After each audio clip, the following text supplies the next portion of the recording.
Салам алейкум достор. Өткөн жумада, жок тагыраагы аркы жумада жогорку кеңеште бир топ депутаттар демилге көтөргөн экен. Лелинден айкелин алып салуу боюнча, алмаштыруу боюнча, анан арачолоодо эле ошонун артынан социалдык тармактарда аябай талкуу күчөп кеткен.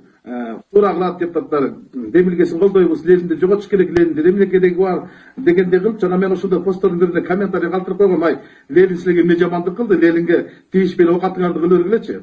Тарыхты мылтыкпен асыган келечек Замбирекпен атап унутпагыла дегендей пост жазып койсом, комментарий жазып койсом, ошол комментарийге жооп жазыптыр бир-эки жигит балакайлар мага акыл айтып, ушу Лелинди сиз жакшы көрөт окшойсуз, жакшы көрсөңүз айрыңыз калып барып кое албайсызбы айкелин, огородуңузга кое албайсызбы десе, дагы бирөө какшыктагандай кылып жазыптыр, фамилияңызды эле Ульянов кылып өзгөртүп албайсызбы, Лелинди сиз жакшы көрсөңүз дегендей кылып, жанан жооп бергим келген эмес, бирок кече мырда күнү Тамс медиада бул боюнча атайын. Досум, сен Ембанк номерин айтып өткөнсүң башында да. 51 менен 19 14 30 Алимов Дастанбек А деп чыгат. Урматтуу бир туугандар, азыркы учурда Ош областына караштуу Раван районунда ушул Дастанбек деген досубуз сколиоз оорусунун 4-степени менен ооруп калыптыр. Ушул чет жакка барып операциясы үчүн $45,000 керек экен. 100 000 деген миллиондогон адамдар көрөсүздөр. Ушул жигитке кайдыгер карабастан өзүнүн Ембанкына перевод кылып кетсеңиздер, аябай жакшы болот эле. Ушул жигит дагы операция болот эле туугандар, Алланын ыраазычылыгы үчүн. Буга чейин дагы билесиздер, аябай көп жардамдарды кылып келгенсиздер. Бул жигитке дагы эч качан жолдо калтырбай жардам бересиздер деген ниеттемин туугандар. Ассаламу алейкум. Мен бул оору менен балалык кезден бери ооруп келем. Эми аракет кылып баштадым буюрса. Иншалла бул дүйнөнүн эрежеси, күчтүүлөр дана дүйнөдө жашап калат. Түндө жатканымда артыларым ошо позвоночник ийилген жерлер батат, анан чалка жатып калганда ошондой болуп ооруп калат. Анан санчка туруп, ал жериме бер жериме, анан жан баштап жатсам, ошо алдымдагы сөөгүм кайрадан алдына чыгып, дем алышым кыйындатат да. Анан түнү жатканымда, кичине чалка жатканымда мындай кылып айтсам, мындай эки ошо грудной клетканын бир немелери кусоктору бири-бирине кирип калганын сезем да, кадимкидей. Анан үйүшүп ооруп калгандан массаж кылам. Ошол жерлерди массаж кылып өзүм ата-энеме билдирбей неме кылып жай берем да, анан көңүлүм неме болуп, анан жатып дем алып калам. Жайылып кеткенден кийин өзүм жаным арам алып калат да. Ушундай абалда турса дагы эч качан намазын калтырган балдардан эмес, мечитке барат. Ушул досума кайдыгер карабастан Ембанкына жана ошондой эле единица катары деле салып койсоңуздар болот. Өзүнүн Ембанк номерине да перевод кылып, ушул операция болуп кетүүсү үчүн себепчи болуп калыңыздар. Жүргүзүптөр дегеле ошонун алышы боюнча кандай карайсыздар деп гана коомчулуктан пикирин билгенге аракет кылыптыр да, ошол орго кошуп өзүнүн пикиримди билдирип кетким келди да, негедир. Дегелечи, дегеле ошо жана балакайларга айтайын дедим эле да, батышты каалаган эгемендик диркелердечи, Ленин силерге эмне жамандык кылды? Ленин кыргыз элине эмне жамандык кылды? Кыргыздын элин аттуу, кыргыздын жерин саттуу, силер жергендей Ленин эмне зыянын келтирди ушу кыргыз элине? Тескерисинче кыргыздарды колония кылып басып алам деп, жерин тартып алам, элин басып алам, колония кылам деген Николай II кыргыздарды аттырган падышаны ошо Ленин аттырып салбадыбы? Үркүп Кытайга качкан кыргыздарды кайтаруу боюнча демилген ошо Ленин көтөрүп чыкты го. Же бул жалганбы? Бул тарых да. Анан ошол улуу кыргыз каганат деген түптөгөн кыргыз элин экинчи жолу мамлекет түптөшүнө түрт көргөн ким? Ленин да. Же калппы? Же муну да танасыңарбы? Же муну да чанасыңарбы? Ошол социалисттик коомдо биз кыргыз автономдуу областы республикасы, союздук республика, анан мынтип атты эгемендик мамлекет албадык. Ошо Лениндин эмне жамандыгын көрдү кыргыз эл? Айткылачы ошол жерден. Билсеңер, ошо Ленин эмне жамандык кылды кыргыздын элине, кыргыздын тарыхына, кыргыздын дегеле наркына, каада салтына, үрп адатына Ленин эмне жамандык кылды? Тескерисинче Ленин сабатсыздыкты жойду го. Миллиондогон кыргыздарга билим берип окутту го. Бүтүндөй оку жана деген окуудун деген демсин алдында бардыгы чоңойдук го. Мына силер айтып аткан сенектик, биз айтып аткан советтик дордо биз төрөлүп, биз өзүп чоңойдук. Билимин алдык, тарбиясын алдык. Силер биринчи Ленинди ким экенин билиш үчүн атаңардан, апаңардан, чоң ата апаңардан сурап көрсөңөр болбок. Лениндин канчалык пайдасы тийгенин, канчалык зыяны тийгенин ошолор айтышы керек эле да. Мен сыяктуу силердин деле атаңар бар чыгар да. Мен сыяктуу силердин атаңар төшүндө могу жерде 5 бурчту значок тагынган чыгар да, октябрат болгон чыгар да. 1-класска чейин, 3-класска чейин биз Володя Ульяновдун сүрөттөрү значок тагып октябрат болгонбуз. 3-класстан 7-класска чейин кызыл жабоо тагынып, кызыл значок тагынып Сектагатов деген пионер болгонбуз. Андан кийин камса болгонбуз. Дегеним биз 10 жыл бою ошол Ленинди төшүбүздө көтөрүп жүрүп чоңойдук да. Улуу Ленин атабыз биз чоңойдук, капасыз деген уранды жатка билчүбүз да. Баардык сыр ошентип окуп чоңойдук. Ошол Ленин курган советтик дордо кыргыз эли эң өсүп өнүкпөдү, эң чоң ийгиликтерди ошол кезде жаратпады. Анан ошолорду баарын таанып кетип, анан бүгүн Ленинди душман кылабызбы? Айткылачы, ошол советтик дордо кыргыз эли менен басынып жашадыбы, же болбосо кандай күндөрдү өткөрдү? Менимче, мен билгенден ошол советтик дордо Кыргызстандын эң өсүп өнүккөн мезгили ошол кезге туш келет. Чыңгызга окшогон чыгандар ошол советтик дордо болгон. Ошондой чыгармаларды жараткан.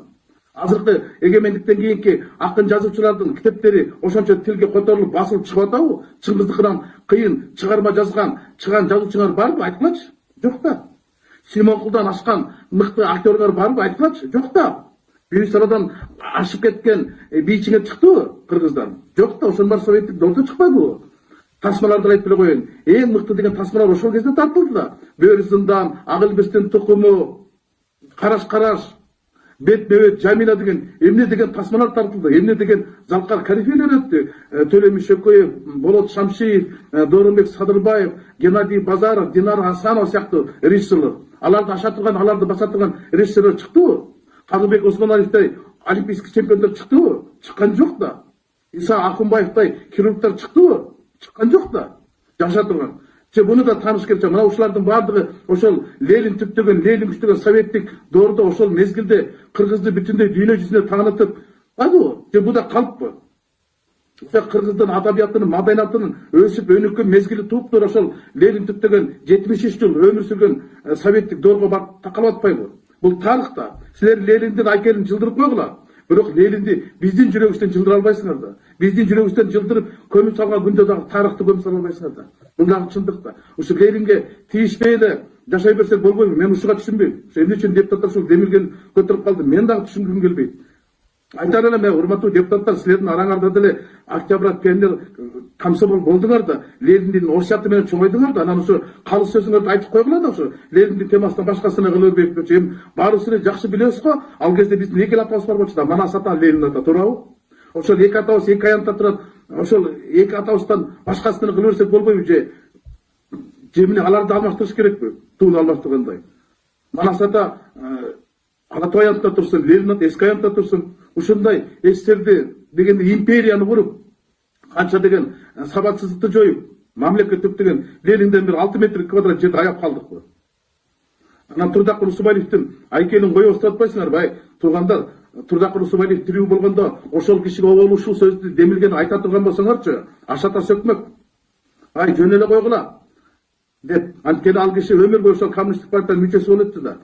Өмүр бою коммунисттик партиясынын мүчөсү, ошо Лениндин түптөгөн коммунисттик партиянын биринчи катчысы Кыргызстан, 24 жыл Кыргызстанды башкарды да. Өлөр өлгөнчө ошо партиянын мүчөсү болуп өлбөдү. Анан ал киши макул болмогон эмес да. Ал киши эски аянттан жаңы аянттан эски аянтка көчүргөндө каршы болгон. Анан алып салсаң абдан каршы болмок. Ашата сөкмөк да силерди. Эми ушул Лениндин айкелинен тийишпей эле башка мыйзамдарды карай берсек болгончу. Эми анын дагы өзгөртүүнүн эмне кажети бар? Ошо Турдакыр Усубалиев өзү каршы болмоктон ал киши 4 Ленин орден алган, төшүндө ушул биринчи рядта тагы жүрчү Ленин орден көтөрүп жүрдү. Партиясында жүгүн көтөрүп жүрдү, орденде көтөрүп жүрдү. Анан ошо таң калам, ушу Ленинге эмнеге асып калдыңар? Азыркы Кыргызстанды кыймылдатып жаткан, кыргыз мамлекеттин башкарып жаткан президентибиз деле, мамлекеттик катчыбыз деле, министрлер бардыгы деги эле бийликтин башында турган 90% адамдар ошо Лениндин түптөгөн советтик доордун кулундары, ошонун муундары.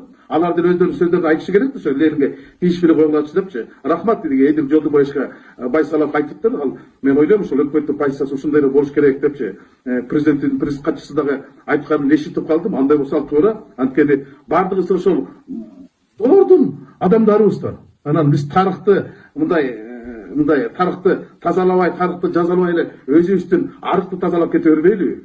Болгону ушул сөздү айткым келди.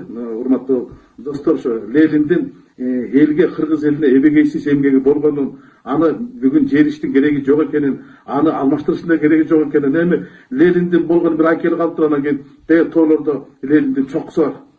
Пик Ленин деп коет. Эми аны андыра алмаштырыш мүмкүн эмес болуш керек. Анан айрым көчөлөрдө калды ошо айкелден тийишпей эле коелучу. Ошо бул деле баарыңар жакшы сезип билип турасыңар. Орус кыргыз достугунун белгиси да ушул Лениндин айкели да. Анан чагым салып бир нерсени бүлүндүрүп албайлы. Ошон үчүн Лениндин айкелине тийишпей эле арабызды кылдыратып алдын көздөй кете бер деген тилегимди айткым келди. Ошо жанагы Ленинди билбеген, Ленинди тилдеген менин иничектерим катуу сөз айткан экен.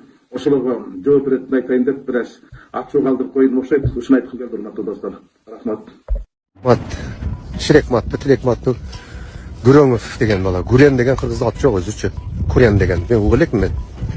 Кыргыз несил билбейм. Азыр Кыргызстанда жашоо жакшы. Мен дүйнөнү айланып чыккан адаммын. Мен жакын араб өлкөлөрүндө Дубайда болдум. Жашоо өтө татаал оор экен. $460 айлык алат экен. Любой жумушу көбүнчө элечи. Бангладеш, Пакистан, Индиядан келгендер иштешет экен. 40 миң сом да. Анан ошондон тамак, жатакана, ошонун ичинде еще плюс $100 ашырып үй бүлөсүнө акча жөнөтөт экен. Ошолор да жылмайып жүрөт, шүгүр деле жүрөт. Биз кыргыздар нafsыбыз өтө семирип кетти. Жакшы салам бере албай калдык. Бизге негатив өтө толуп кетти. Ушу Күренов, Тилекмат мамлекет күчү жетпеген болсо, уят да шерменде. Америкадан алдырыш керек бул жака. Анын грин картасы жок азыр. Алдырып туруп, алып келип өмүр бою камак салыш керек ошол эле. Бул көрө албас ич тар бала турбайбы? Ширекмат, Тилекмат, братчка, сени тааныбайм деле. Мына YouTube'дан 5-6 жол бир видеолорун көрүп калдым. Мына негизсизде сүйлөп атканын көрүп атабыз да. Мен лично мындай сүйлөшө турган болсоң, лично оңой эле мен Facebook'ка кирип эле жазсаң болот да. Факты менен мындай. Эгерде ушундай муктаждык болсо, оюң күчтүү болсо, колдоп коюшуң келет. Бирок сен ички дүйнөңдү билебиз да. Сабатсызсың. Англисчени атамгасын билбейсиң. Ошого Америкада жүргөн болсоң, трак, мини стройкалар бар, ошолорду иштеп эле, сага муктаждык жок. Анан биз да элбиз да. Эки досу кетиребиз, тиги бу деп атасың. Айлыктар, пенсиялар кошулуп атат. 100 мектеп курулду мына быйыл эле. Сүйүнүп атам ар бир нерселергечи, ийгиликтерге, жакшы нерсени көрө билиш керек. Анан сен бир чоңураак бир ишти жасап койсоң, анан бул жигит да колунан келет дейт элек да. Ошо братчка, мен жакшы эле тааныйсың да. Анан мындай эркекче сүйлөшөбүз десең, эркекче эле сүйлөшүп коебуз да. Мушташабыз десең, мушташып деле коебуз. Колдон келет.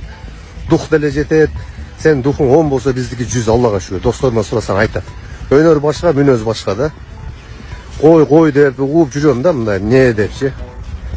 Садыр Жапаровду 2020-да биринчи колдогондордон мен болгом. Кайрылуу кылганда Facebook'тан 5100 поделисе болгон.